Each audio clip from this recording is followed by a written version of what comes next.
ভারতের লোকসভা নির্বাচনের চতুর্থ দফায় ৭০% ভোট হয়ে গেছে। ভোটের আগে বড় গলায় বললেও বিজেপি নেতাদের গলায় আত্মবিশ্বাসের সেই সুর আর শোনা যাচ্ছে না।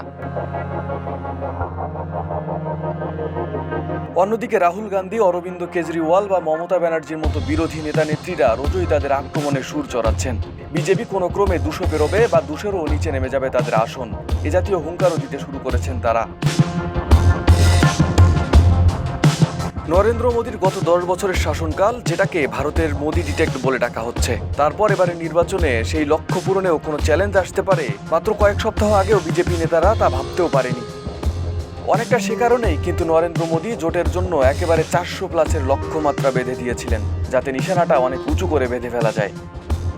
যোগেন্দ্র যাদব, প্রশান্ত ভূষণের মতো রাজনৈতিক অ্যাক্টিভিস্ট, যারা সরাসরি কোনো দলের সঙ্গে যুক্ত নন, তারাও পূর্বাভাস করেছেন নির্বাচনী গতি প্রকৃতি দেখে এখন মনে হচ্ছে বিজেপি জোটের পক্ষে গরিষ্ঠ অর্জন করা খুবই মুশকিল।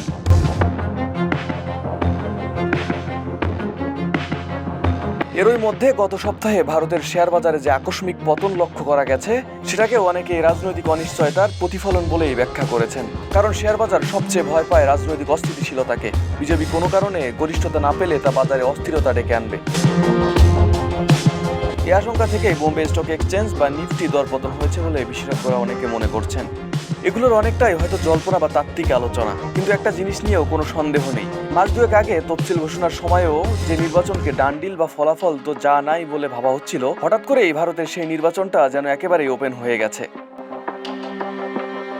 ভারতে এবারের সংসদীয় নির্বাচন শুরুর আগে পার্লামেন্টে দাঁড়িয়ে স্বয়ং প্রধানমন্ত্রী নরেন্দ্র মোদী স্লোগান দিয়েছিলেন, আব কি বার ৪০০ পার, অর্থাৎ কিনা বিজেপি জোট এবার ৪০০ আসন অতিক্রম করার লক্ষ্য নিয়ে এগোচ্ছে।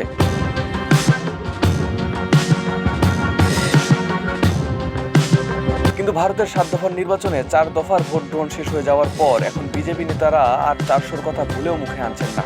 অন্যদিকে বিরোধী ইন্ডিয়া জোট প্রকাশ্যে বলতে শুরু করেছে, দেখবেন বিজেপির আসন সংখ্যা ২০০-রও নিচে নেমে আসবে। ভারতের সব রাজনৈতিক পর্যবেক্ষক ও বিশ্লেষকরাও মোটামুটি একমত যে প্রধানমন্ত্রী নরেন্দ্র মোদীর নেতৃত্বে বিজেপি জোট এখন অবশ্যই এগিয়ে। কিন্তু ৪০০ তো দূরস্থান, গত নির্বাচনে এককভাবে বিজেপি যে ৩০৩ আসনে জিতেছিল, সেই পুরনো রেকর্ড ধরে রাখাও তাদের পক্ষে খুবই কঠিন।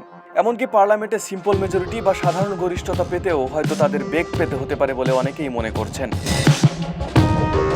ভারতে পার্লামেন্টের নিম্নকক্ষ লোকসভায় মোট ৫৪৩টি আসন।